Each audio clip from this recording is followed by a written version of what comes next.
Welcome, one and all, once again. It's me, Wee Andy, and I am joined. It's been a while since I've been joined by the lovely Jonathan Green of Ace Gamebooks. Hello, Jonathan.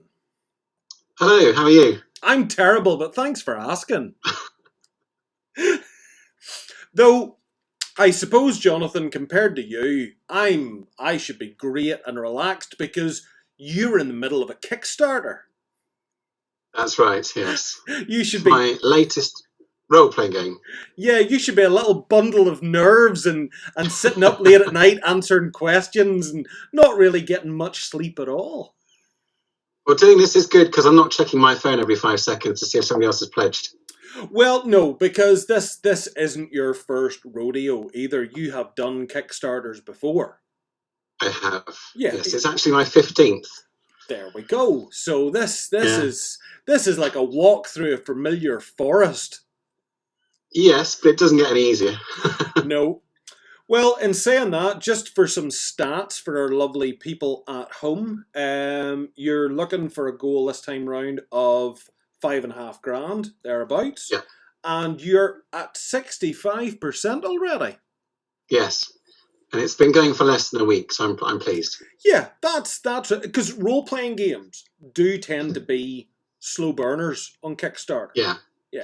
Unless you're some ridiculously mad, well-known IP with hundreds of thousands of pounds to put into advertising and all the rest of it, the kind of honest, homegrown role-playing does tend to just tick along there quite nicely and make its mark.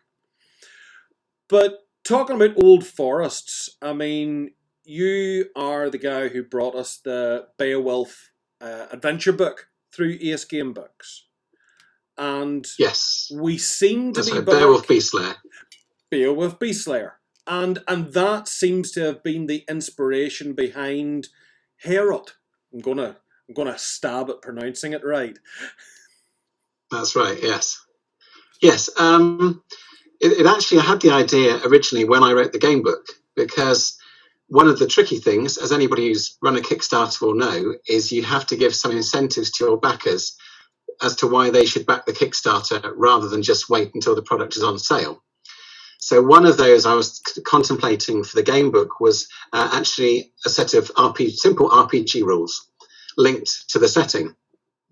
But I think quite rightly at the time, I thought writing a game book and an RPG, that way madness lies.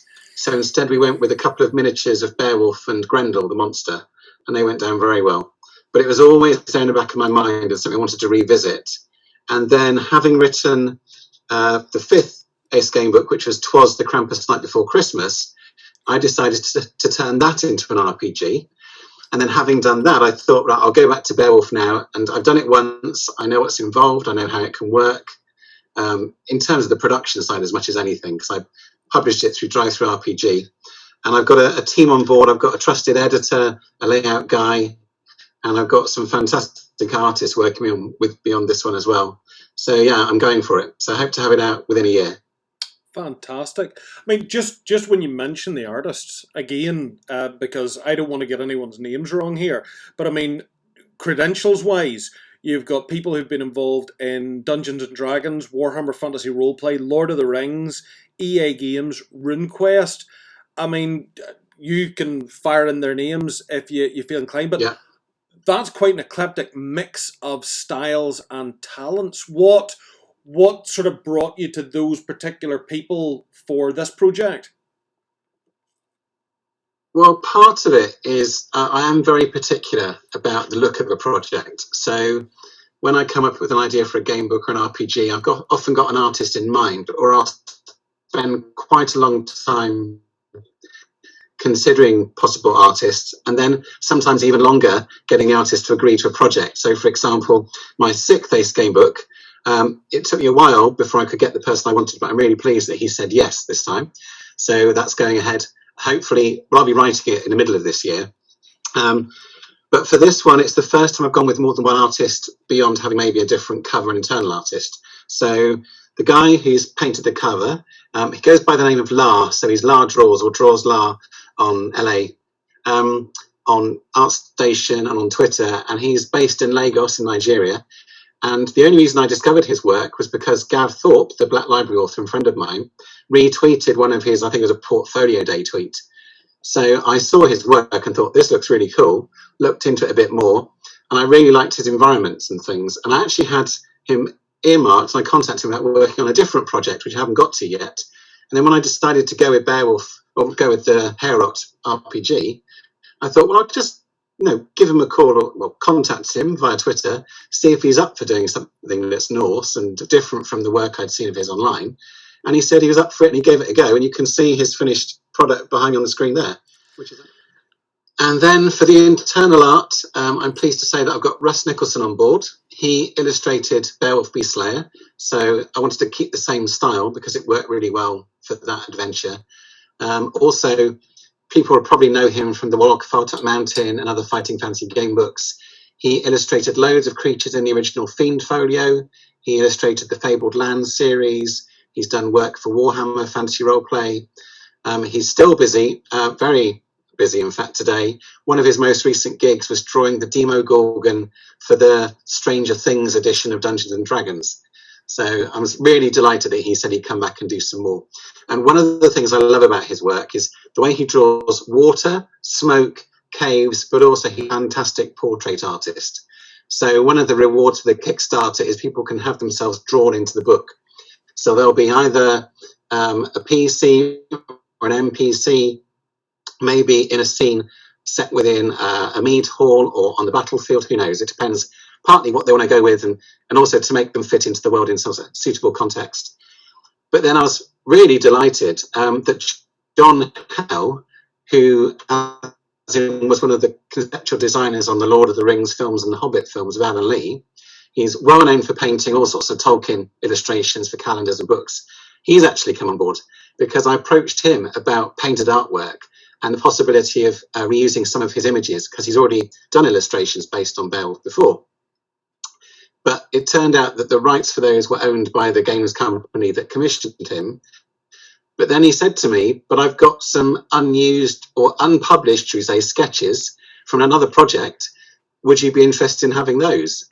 And he sent them through to me. I thought, fantastic. And he's also possibly going to draw some new stuff for me as well. It really depends on how the Kickstarter goes. Brilliant. But his style, I think, complements Russ's very well. And you've got Russ's very clean black and white pen and ink work. And then there'll be John's pencil illustrations that are possibly sort of floating in the background a bit more. So I think that they'll work really well together with the look that we've got for the book. I've also got Kev Crossley, who illustrated my first Ace Gamebooks, the first 3. He's coming back to do a drawing of the World Tree. And anybody who's seen something like Alice's Nightmare in Wonderland will know his really detailed, kind of interwoven, graphic design-y sort of almost weird dream images. And I thought the whole way that the World Tree and the 9 realms are meant to interconnect would really suit his style. So he's doing that for me. And again, if we make enough on the Kickstarter, there'll be a full colour version in the book and potentially a full colour poster.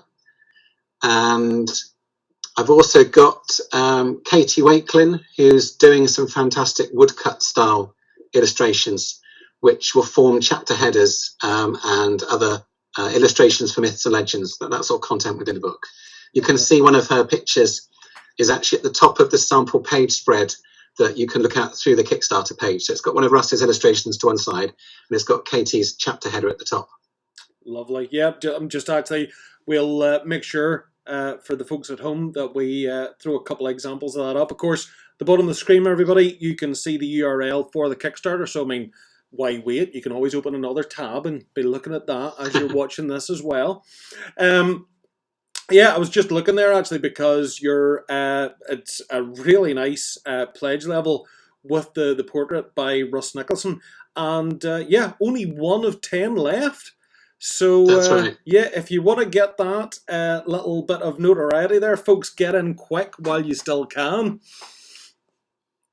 But it's nice to hear that for you yourself as a creator, that the art is so important to a project, because I think as a player, I know that picking an RPG off the shelf for me has quite often been a decision that's been based on the artwork. If if it's not evoking the right feeling, it somehow doesn't do justice to the words. Yeah,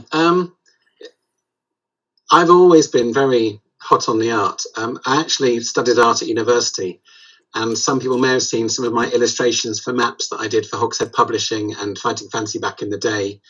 I've done them for my own work occasionally. So there's a colour map of Neverland in the hardback edition of that, which I produced.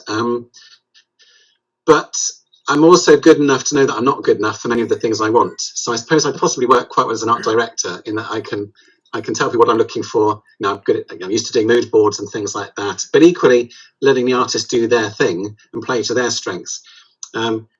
Certainly, when it comes to RPGs, I'm one of those people who buys them as much to look at them as I do to play them. So there are games I've never played, but I bought because they have fantastic artwork, such as the Trudvang Chronicles with Paul Bonner's artwork in there. I could rattle off loads, I expect, if I don't think about it. I'm the same. But so I'm very particular about it because I also feel that it's rather like comic strips in that fantastic art can save a poorly written comic strip, whereas I also feel that bad art can completely ruin a well-written comic strip. Because people will be, when you come to look at comics, and I think a lot of illustrated RPGs, you're judging it as a whole entity. It's quite hard to separate the two sometimes. And I think if you're going to have bad art, it's better to have no art at all. Certainly, I'm used to publishing plenty of things with no art, and I'm a novelist as well. I've had various novels published. But if you're going to do something which has art, I feel it has to really be the best that it can be. And that's pretty much why I run Kickstarters. Okay, so for the nuts and bolts then, I mean, yes, I'm totally with you. Art can clinch the deal. But for the folks at home then, the mechanic of this, you have it pitched as a light RPG. So what's your definition of a light RPG? As in very, very short rule section, or certainly the vital bits you need to read. So it's not going to be one of those projects where you have sort of 3 different massive tomes, hundreds of pages each. You have to keep cross-referencing different. TWAS RPG, that's a really simple rule set. So you only have 4 stats. You have special abilities limited to 3. You randomly generate numbers by rolling dice or picking cards. There's no sort of character progression, but the idea of that game was it's something that you should be able to sit down and play either with your friends in the pub and they've never read it before and you should just be able to get going straight away, when you can go to the pub, of course, or play it with your family. So equally, that would draw in all sorts of people who possibly would have no idea of what a role-playing game was. So it was meant to be dead easy, and you're not going to waste time reading the rules or have to say to people, well, we'll have this session to get started and roll your characters up and then we'll start tomorrow or next week or whatever it might be. Heorot will be a modified version of that, so it'll still be pretty simple for a lot of people who play things like Dungeons and Dragons. It'll be and Warhammer Fantasy Roleplay. It will be very basic, but it will have modifier tables for armor, for weapons. There'll be some skills progression, some character development, so that there will be an element of campaign play. But that said, the additional content I hope to release for it won't really be limited to any particular levels for the characters. It's game content, and because of the way I've often designed the games, for example, with the previous one, which was the game itself adapts itself depending on how many people there are or how strong they are, and I'll do a similar thing with Heorot. So, for example, if you decided to pick up the rule book and a completely separate campaign from the one which is in the rule book, also play that as your first adventure and you wouldn't be hindered that way. Okay. So obviously, as I'm going through the Kickstarter here, one phrase that leaps out from the page and slaps me around the back of the head was one of the styles of gameplay being storytelling contest. What's that all about, Jonathan? Yes. Well, for me, it's the storytelling is the most important aspect of any RPG. If you think, you even see it written explicitly in campaigns where it says, if you get to the final big bad and this is the dramatic climax of the adventure, if you need to fudge the dice rolls so that the heroes win and have a satisfying end to their adventure, then do so. So it also came about because of one of the elements of the game book, which I'm really pleased with, and that is the idea of heroes telling their own heroic stories. So if you think about the poem Beowulf, the first time that King Hrothgar meets Beowulf, the only reason he knows Beowulf is a hero is because he's heard stories about him, and Beowulf himself then proceeds to tell him what a great hero he is. You then have Unferth, who's a member of King Hrothgar's court, challenge him, saying, but I heard about this swimming race you had with Breca, and you lost. So then Beowulf takes the opportunity to tell this story about how he swam for 7 days, and then only lost the race because he had to fight sea serpents.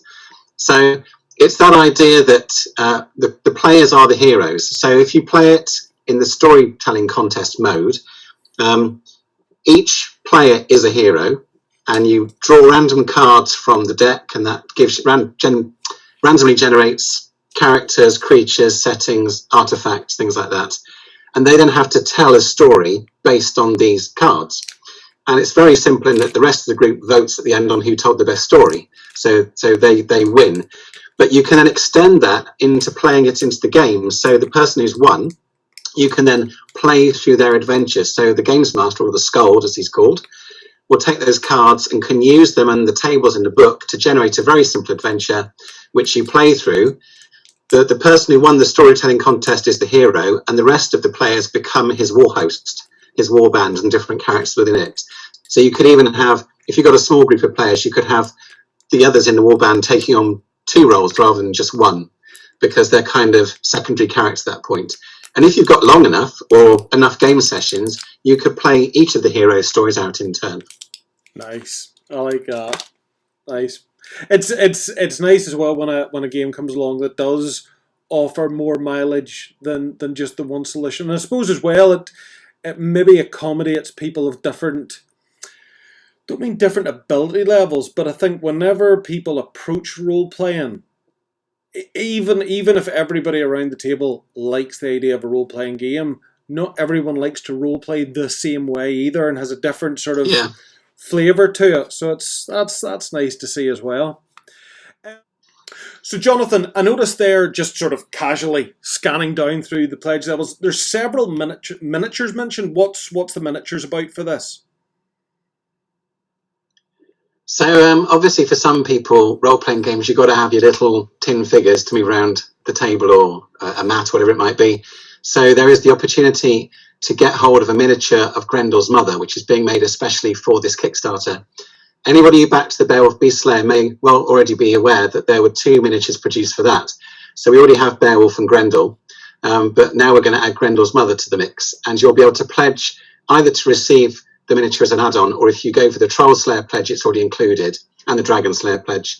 And you can also include Beowulf and Grendel as add-ons if you don't have them already. So they're sculpted by Paul Muller, produced by Otherworld Miniatures, who also produce other similar figures that would suit very well for a Viking warband if you want to go the whole hog and get everything represented on the table. Lovely. Oh, miniature collectors love any excuse to add another miniature to their collection. Yeah. But there we go. Paint as well. Yep, something for everybody. The only thing he's not prepared to do is paint them for you then. That's right. So as I'm scrolling down the page, I'm obviously seeing things that we've mentioned in past, and obviously the World Tree and stuff like that there, but the lands of Midgard and whatnot. I suppose, again, for clarity's sake, for those who maybe aren't familiar, is Heorot a purely fictional game? Is it a historical game? Or is it a historical fantasy game with crossover into myth and legend? That's it. Yeah, it's a historical fantasy game. So it's kind of imagining the world to be as the people at the time believed it to be. So they believed that there were sea monsters and that there were skin changers and that the gods were, in Asgard and directing their fate. So that is the world of the game. The time period it covers is roughly the end of Roman rule in Britain through to the Norman conquest.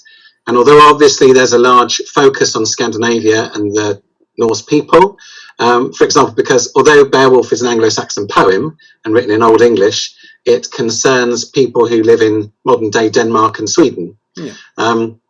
So they do focus heavily, and I've obviously drawn the myths and legends from those cultures. But equally, I want to do a campaign based on a traditional Finnish story. I want to bring in things from Iceland, the Icelandic sagas, maybe the myth cycles of Ireland, and all sorts of things, as well as the tribes from Northern Europe, like the Angles and the Saxons. So it's a real melting pot, as I imagine society at the time would have been as well. So particularly, it will include the rise of Christianity, which I included in Beowulf Beastslayer. So in that, you can have the blessings of various Norse gods, but near the end, you can pray at a Christian shrine. And if you do, you gain a different blessing, effectively, but you have to renounce all your previous ones to the pagan gods. So it's just like, I think even, for example, in Shakespeare, in his works, he's obviously a Christian in a Christian country, but he still talks about all sorts of classical gods, and people refer to them as if they're real people. So it's a similar setting, I suppose, in that way. So really, somebody could take the rule set for this, just to tick another box. Somebody could take the rule set for this and read through it and go, yeah, okay, I like all that, but I really want to sort of take Vikings on a raiding crest to Ireland, or I want to do a tribe dealing with sort of the vestiges of the Romans in Britain or something like that. They could fudge quite happily in and around that whole era. No, that's nice. Absolutely, yeah. Well, plenty there to keep people going. Hopefully. Every creator I talk to, and I'm one of the blessings of what I do with We Gamers, is we only tend to talk to people that we like. That doesn't mean if we haven't spoken to you, by the way, we don't like you. It just means we haven't had the chance to, probably.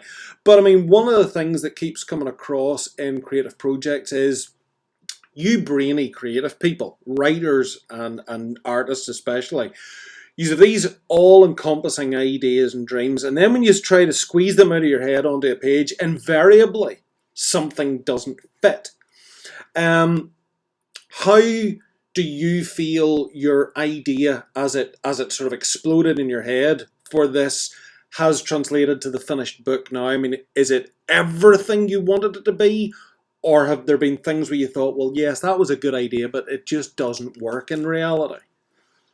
If I'm honest, partly because it's a simple rule set, it actually makes it easier to fit everything in, because you can keep it to the very, very limited number of dice rolls, or you can do similar tests, but of the GM's own making. So he might decide, you need to have this ability to do this, or you need to accomplish, for example, if you're trying to climb a cliff face that's being lashed by the sea, you might have to roll against your endurance, your strength, as well as your agility.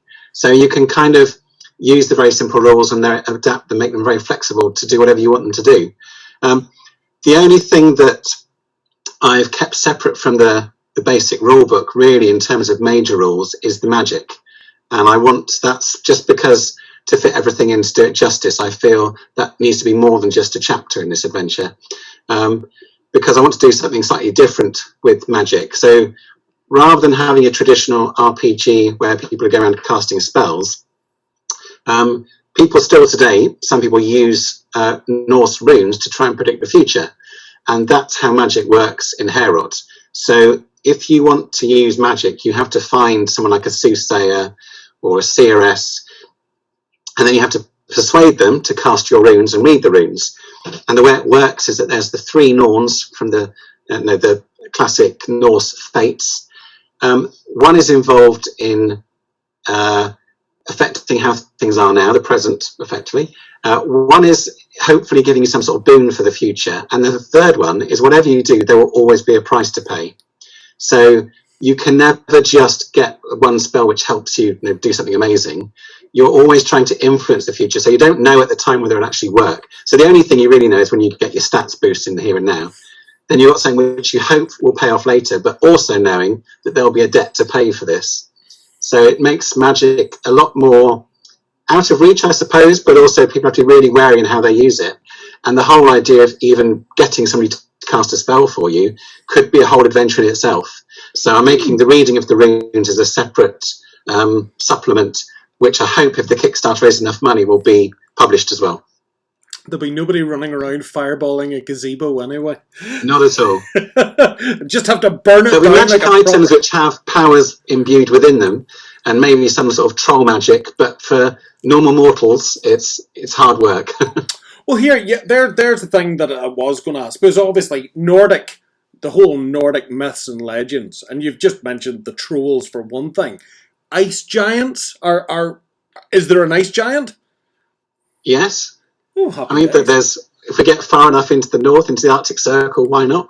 Yeah, I mean, there's giants in the Orkneys. Of course, they turn to stone when daylight comes. That wasn't Tolkien's invention. That's in loads of myths.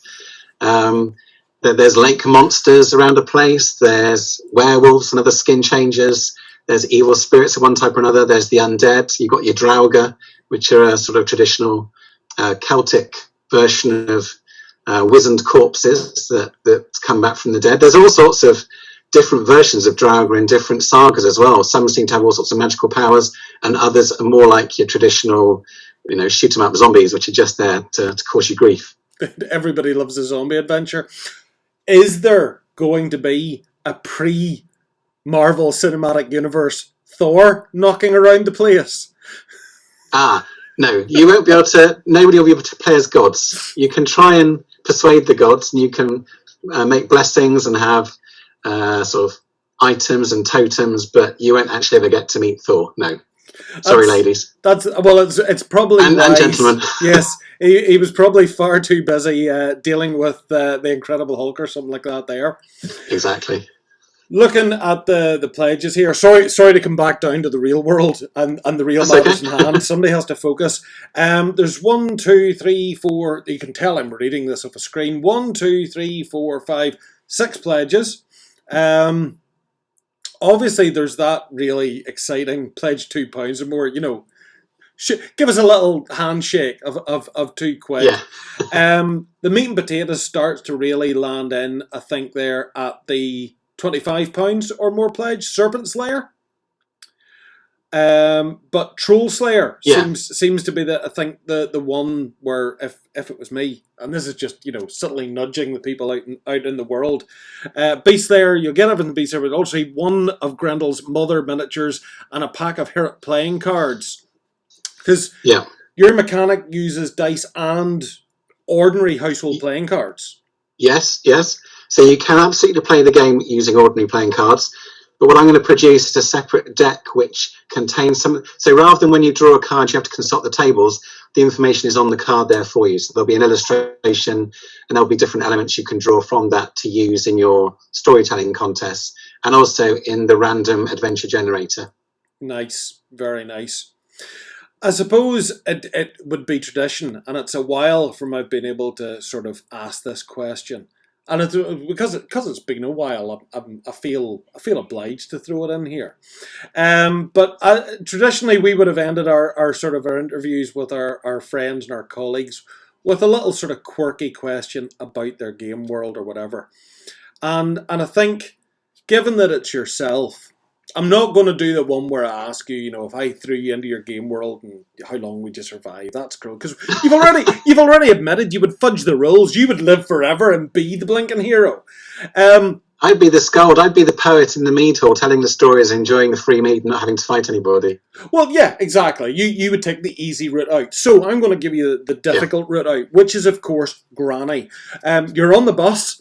And Granny is sitting beside you, and it's coming up to her stop. But just a couple of seconds ago, she's found out that you're an author. You write game books. Oh, my grandson would like game books. Why should he buy your book? You've got until the bell goes and Granny stands up to get off the bus. How in 60 seconds would you pitch to her that this is the project she should be backing? Wow, that is the difficult one. Yeah. No point asking you an easy one. You cheat. No, just because it puts a new spin on a classic, I think, just like the Ace Gamebooks do. You'll know the basic story, but then the fun is finding out what's changed, what's familiar, and how you can possibly change that story yourself. So with the story of Beowulf, you can forge your own legend. That's nice. She might go for that. Forging your own legend sounds like something she would want her grandson to do. Because Absolutely. I think that's every granny would want that. Now, obviously, every Kickstarter project has its stretch goals. Yours isn't without its stretch goals, but I mean, amongst That's them right. all, there must be a favourite. I mean, is there? If there was only the chance that one could be reached, what's the one thing you would most like to see unlocked in this project? I'd want it to be the reading the runes magic supplement, because another something else I'm a strong believer in is that any sort of game product you sell should include something which people can bring into their games, so not just rules. So as well as having rules for magic and certain character types who can use spells, or rather use the runic magic, there will also be a brand new adventure. So it's all about the content and the gaming content, and some more fantastic artwork, of course. Absolutely. Well, listen, folks. Heorot is on Kickstarter. It's got 54 days still to run, which it sounds like a long, long time, but that time, well, it will feel like eternity for Jonathan. It will not. It will not be eternity in the real world. Even in lockdown conditions, that time will flitter away very, very quickly. So do go and check it out. Look at the link down below. We'll put it in the comments about the video as well. Do go and check the project out. And one of the things that we would say to anybody is, if you've watched this, if you've looked at this and you've gone and checked the Kickstarter out and you've thought, you know what, Vikings, Nordic, it's not for me, that's cool. Not every game's for everybody. But hit the share, because you will have friends or relatives or cousins or your mate on your friends list on Facebook who you never even speak to. You just became friends with them because you met one time at your aunt's party or something. You don't know that they won't see that and think, that is exactly the thing I've been looking for, and I never would have heard about it if you hadn't shared it. And that's as good, nearly, not quite, as backing the project yourself. It's just giving that a share to your gaming groups, to your friends, and whatever else. It's all very good for the big boys. They can turn around and write checks and have adverts in magazines. But when it comes down to the sort of the smaller industry, this is what Kickstarter is all about. It's about making little dreams come true, and you can do your bit by sharing this out. Jonathan is on Facebook. Ace Gamebooks is on Facebook as well. He's very good at answering people. So if you look at this and you have questions, or you wonder, is something about it really right for you, fire him a comms. He will answer you. He's always very good at that.